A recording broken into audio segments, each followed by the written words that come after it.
Isang minutong kalusugan with Kong Ray Reyes. Mga kaanak, may nagpapabilis ba ng tibok ng puso nyo? Clue, hindi yan yung crush nyo. Malamang, baka sobra lang po kayo sa caffeine. Pag masyadong maraming caffeine, ito'y nakapagdulot ng high blood pressure, palpitations, anxiety, dehydration, sleep problems, at digestive problems. Paano po ba natin malalesen yung caffeine intake po natin?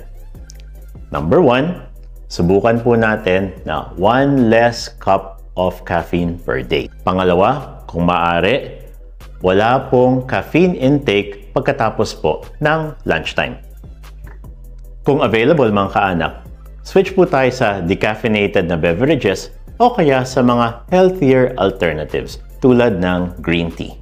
That's it po for isang minutong kalusugan with Kong Ray Reyes.